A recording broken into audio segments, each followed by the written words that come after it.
Hello everybody out there in Bourbon Real Talk land, Randy Sullivan coming to you today with a review of a very special whiskey. We have Russell's Reserve 2003. So if you're unfamiliar with this whiskey, Russell's Reserve is a wild turkey product, and love Russell's Reserve, just the regular bottling, it's delicious. But they have a special release series, and this is the third release that they've done. Started with the 1998, then I believe 2002, and this one 2003. I did own a 1998, and it was a little bit too oaky for me. And then I did not own the 2002, but I tried it, and I did like it quite a bit. But I won a lottery, and I was able to buy this 2003, so I thought I'd bring it to you guys in a review. First off, packaging is superb. Comes in this stained wooden box, and all of the joints look nice and tight. The bottle is beautiful. It's got a metallic necker on it, as well as a metallic-like label. But it's a traditional, Russell's Reserve bottle. What's interesting about this one is this is 16-year-old product. So most wild turkey products are not aged for that amount of time. And so it'll be interesting to see, how that affects the whiskey, because I'm super familiar with wild turkey's mash bill. Wild turkey does not have a different mash bill for this product versus Wild Turkey 101. And so they are the same product, aged in the same barrels. Potentially different areas of the warehouses, but it doesn't necessarily, mean that it's always from this particular special warehouse where the cherry barrels come from. And what that means is that this product is not different from what you can find on your regular shelves, except for they decided to age these barrels for a super long time. Wild Turkey also has many more rack levels than most other distilleries. And that creates a problem for them, because the barrels on the top will evaporate moisture, and that moisture is heavier than the atmospheric air, and it settles down to the bottom of the aging warehouse. And those barrels, which are thirsty, drink that water back up. And so the barrels that are on the first few floors of the warehouse tend to drop in proof. And that created an issue because they had been going into the barrel at 107 proof. And that's very low.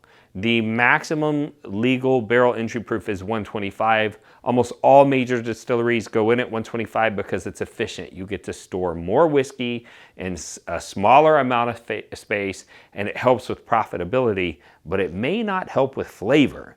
And Wild Turkey sacrificed profitability for flavor and went in at 107 proof, but it was creating problems because too many of their barrels were dropping in proof during aging, and the Russell's Reserve regular product is a 110 proof product. So if it didn't go up 3 proof points, they weren't able to bottle it as Russell's. And so years ago, they changed the barrel entry proof from 107 to 110, small bump, but helped fix that problem. Still far lower than the normal barrel entry proof of other Kentucky distilleries. But this bottling is one of the last releases that will include that 107 juice. And so that's kind of an interesting tidbit.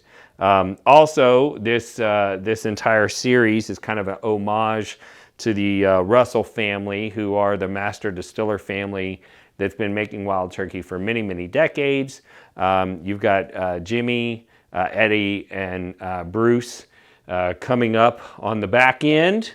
And Bruce is a bigger fan of rye, which is great because I love the rye whiskeys that they make. Jimmy thinks that rye whiskey is silly. It shouldn't be made in Kentucky. But let's give this guy a sampling and see how it tastes. Let's see if I can get him back in his box so you guys can look at him while I'm drinking. Oh, look at that. Just beautiful. So first off, color is decent. It's not super dark. It's certainly not light. On the nose, you get a ton of that wild turkey cherry flavor, which is probably the reason why I drink so much Wild Turkey 101. Cherry is one of my favorite tasting components in a whiskey, and a lot of whiskeys don't have that.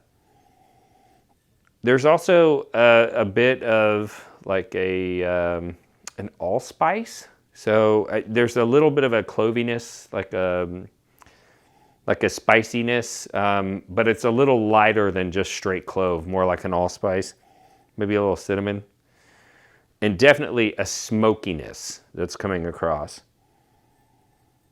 Yeah, very, very austere like smokiness. Let's see what it tastes like.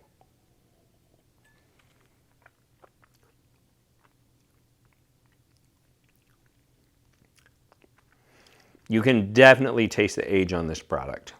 But I will say it tastes exactly the way it smells. So I'm getting cherry, some baking spice notes, getting that smoke, and then you can taste the tannins from that extra age in the wood.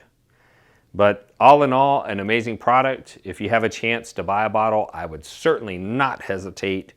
It's delicious, and if you get a chance to have a pour in a bar, as long as it's not too expensive, I would check it out. But anyways, thank you for tuning in. I'll see you next time on Bourbon Real Talk.